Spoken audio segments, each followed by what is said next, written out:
Hi, I'm Dr. Paul, and I just wanted to share with you a disturbing trend that I'm seeing with more and more chiropractors that I'm working with. And let me just share with you what that disturbing trend is relative to marketing. And I'm specifically talking to personal injury attorney marketing, okay? So let me share with you what that trend is. First of all, let's go to a little background information. And here's the background information. When you look at the S-curve of economics, and that has to do with personal injury attorneys who do use chiropractors versus those that don't. And essentially what happens is, these are the statistics. The Insurance Research Council, and these come from the Insurance Research Council, is 87% of all patients, and this represents the S-curve of economics, who is utilizing personal injury patients and personal injury attorneys, who is utilizing chiropractors and who's not, okay? 87% of all automobile accidents have a connective tissue problem, injury. 87%. Now, the good news about that is that's a chiropractic issue. Chiropractic definitely is, the physical medicine of chiropractic is, there's nothing better than chiropractic to the restoration of each of the phases of healing, whether it's inflammation, repair, or remodel, that affects all three ranges of joint motion, the passive, active, and the paraphysiological joint space. There is nothing better than that for physical injuries. So what does this say? This is a large market. Number two is 75% of the personal injury attorneys do not refer out. Only 25% of personal injury attorneys refer out. And that is, again, these are statistics from the insurance research.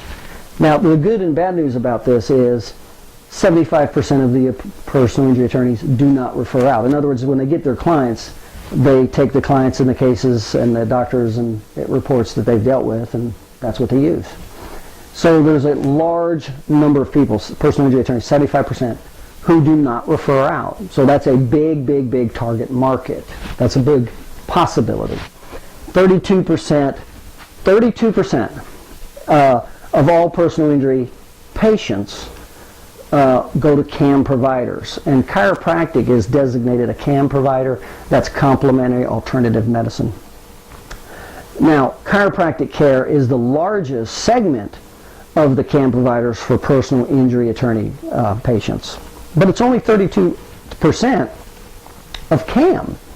So my point in saying that also is, so many chiropractors that I talk to think that 90% of the personal injury patients go see chiropractors, and that's not the case at all. That's just a paradigm issue. That's a perception and a belief, and that alone stops them from ever seeing any opportunity. So those are the statistics, but here's the bad news is the 25% of the attorneys who do refer out, they do have a perceived need. In other words, so that business, they are looking, and the number one factor of where they send that business to is location, because that's the number one factor that will destroy the case, is when the client, whether he lives or works, can't keep his appointment. So over on the left side, you got the advertising. Well, on the right side, you got this huge amount of personal injury attorneys, 75%. Of their cases, 87% of them are soft tissue. They don't refer out. They have soft tissue injuries. And 68% do not go to CAM providers. That's how big this market is right here. That's the statistics. Now, here's the problem, is advertising will get the people, the personal injury attorneys who already have a perceived need. So that's from advertising.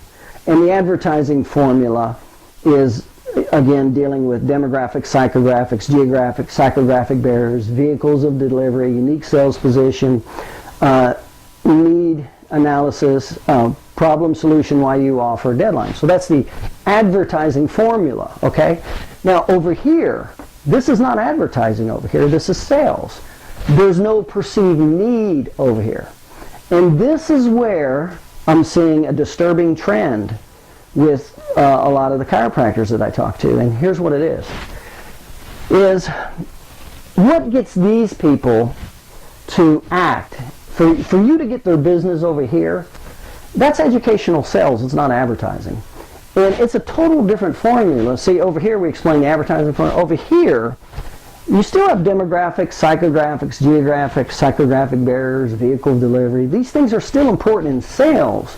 But the most important thing in sales that applies that's not in advertising is this right here.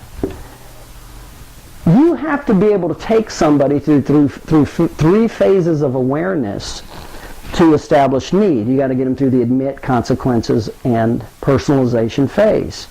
And it's a relationship between establishing need versus minimizing obstacles that gets the person to act. And here's the disturbing trend is the need, there's a pleasure-based need and a pain-based need, and over 80% of everything we do in life is based on avoiding pain, and personal injury attorneys are no different. They're just the same way. But they're in a state of unconscious incompetence. Right here, you see, if they had a perceived need, and if it was high enough, would they not be referring and looking for chiropractors to take care of the abundance of their pain? Yeah, they would. But they're in a state of unconscious incompetence. They don't have a perceived need. So the advertising won't do that. You need sales, because sales and knowing how to do sales takes them through the three phases: admit, consequences, and personalization. So here's the disturbing trend: is it has to be a pain-based need, not a pleasure-based. Number one, and you'd rather it be a primary pain-based need versus a secondary or tertiary. So here's the example. Let's say over here, when you're marketing to attorneys, and this is what I'm seeing, is the chiropractors, they don't know this formula or how to apply it, and that's what this whole series is that I'm putting together, audio, visual, etc., is what they'll do, and how to sell these people is to eliminate a primary need.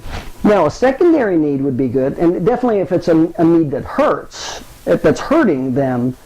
And there's three primary needs with attorneys: loss of money, making money, and saving time. Those are the three. Those are all primary, not secondary. Okay. And so it helps if you solve a secondary need also, or a tertiary, but you certainly don't want to go into pleasure-based communication or sales. And so here's what happens. So these are the need categories, and they're different from the service categories. And you cannot intermingle service versus need. You see, if there's no perceived need, none of the services matter. And the top factors when there's a perceived need that the personal injury attorneys want are this. Number one is location, because that's the number one that's going to hurt the case. So they need a provider in the geographic area of where their patients are coming from. Number two is transportation. The very first question personal injury attorneys get from a client is, how can I get my car fixed quick or get transportation? So it really helps. You help solve this is a service category. Remember, if he doesn't think he needs your services, if there's not a need, he doesn't care if you have transportation or not, and he doesn't care where you're at. So there's a difference between service and need, and you have to be careful and you have to be knowledgeable to separate these in the marketing message. The third one is financial drivers. They want to make sure all the reports that they get are maximized out with the different providers, and you're covering all the financial drivers and the objective findings and all that stuff. So they're like a folder full of all the good documentation for the financial drivers. They would like for you to work with them relative to the bill. They're looking, that's important also. They definitely like timely reports, and they don't want to have to keep calling back for reports. And the last one is when they call to get through. It's nice if that's a service category. By the way, the order of these service categories, this is the order from high service category to a low service category. Your location is more important than you taking a phone call. The transportation is more important than timely reports. You see, so these are important in this order, but they're service categories. They are not need categories. Okay, need categories are like if you can establish to the personal injury attorney how he's easily losing $100,000 a year. That's a need.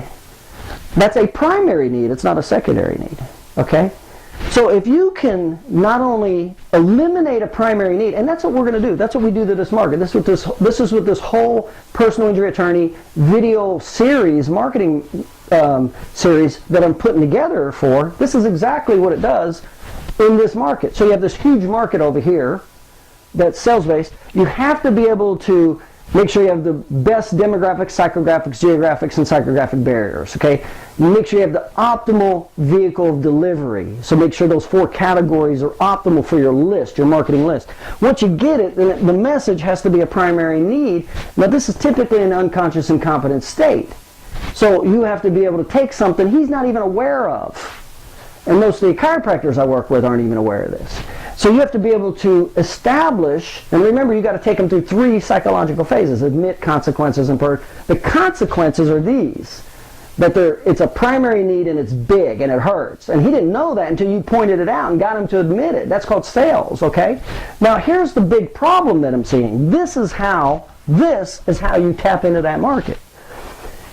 The problem I'm seeing overwhelmingly with so many chiropractors is they're basing their marketing on things like this. Buying them tickets to the hockey and ball games.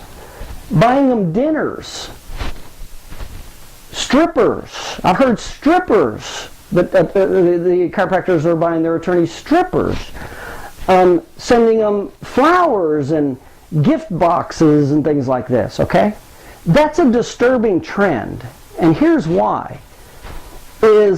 Now, if you don't know any better, then that's last resort. But there's a couple reasons why. Number one is, if your total marketing message is based, how strong is that? How strong is the marketing of buying them tickets? How strong and deep is that relationship as opposed to solving a primary need? Let me ask you, what would be more important to that attorney?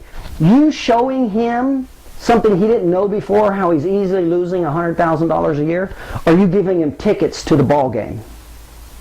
Okay, see, that's the difference between a pain-based need, primary need, versus a superficial, pleasure-based product or service. There's literally no competition. Here's the other big problem with this, is anybody can do this. So you will get beat out by the next guy that gives them 2 tickets, or 2 dinners, or 2 strippers, okay? So be aware that if this is the angle you take, this is a very, very weak marketing message, most of the time not really very effective. Costly, and they will easily move you aside for the guy who's willing to give them a little more. But if you are the one that took them from a state of unconscious incompetence, they didn't know how much potential money they were losing, number one. They didn't know how much money they could make by your services, knowing how to process a case with financial drivers and documentation and all these factors, okay? Even if it's a secondary need, it's still better than this over here. These are not even needs. They don't even need them. They can do it totally without them. So this is the absolute weakest position you can take. It's a pleasure-based marketing system. It's easily transferable by the next guy willing to pay for the bigger dinner, and you lose out just that fast. But if you're the person that knows how to eliminate their primary need, and remember their primary needs are losing money, and remember if they're in this category, they're in a state of unconscious incompetence. They don't even know this. That's why it's sales, not advertising. So if you can establish and get them to see, admit, take them from the unconscious incompetent state to conscious incompetent state. Admit consequences. Get them to see the impact of their ignorance or not working with somebody with your knowledge base. And that impact is significant. This is not significant. If they don't get a ball ticket, it's not significant in their life. This, if it's a primary need, it's significant. And so you not only know how to do this to this market over here, this big, large market. You not only know how to do this, but then you also have the location, some transportation. By the way, you have all the financial drivers, and you have the medical team to support the financial the medical document to support the financial demands. You will work with them relative to the bill to keep it a third ratio for continuing an ongoing business. And your reports are timely. They don't have to ask you. You get them over there within 3 weeks, no more than 4 weeks. And they don't have to keep asking you for them. And you return their phone calls. Well, let me ask you, if you're an attorney and I was able to do this to you, eliminate a primary need, which was one of those 3 factors, and these were the factors that were most important to you in that order, and I'm the guy, how much value did I create right here? How much value versus over here? If I only did this, how much value is there if I only knew enough to send them baseball tickets or hockey tickets, okay? So that's the disturbing trend that I'm seeing in personal injury attorney marketing, and most of it I found comes from ignorance, is the total unawareness of the S-curve of economics relative to personal injury attorney marketing and the difference between advertising versus sales. And by the way, the follow-up messages should not be flowers and bouquets. The follow-up messages should be the services you provide that help eliminate their primary needs. It's reminding them regularly through the follow-up messages, whether it's a newsletter, video, whatever, not flowers or candy, okay? You're going to get beat out really easy by the next guy who's willing to give a bigger bowl of candy. Not many people can do this, though. So if you learn this, you create tremendous value, and it doesn't matter. If you're the personal injury attorney, are you not going to send the person that knows how to do this in your life to the guy who's willing to give you tickets? Is that who you, if you're the personal injury attorney, is that who you're going to send the clients to? The guy who gives you a bowl of candy? So be aware there's a big difference, and that's what this whole video marketing series, I'm going very specific and into depth and the difference with advertising, sales, and publicity, and how to put it all together to totally create significant value. To be honest, where they're afraid to lose you. That's the way you want it. You want them to be afraid because you fill such a vacuum in their life. So that's the marketing message. That's the difference between advertising and sales. Okay, so this is the whole video series I'm putting together, and we're getting out to you, okay? I'm Dr. Paul. Just wanted to share that alarming message with you.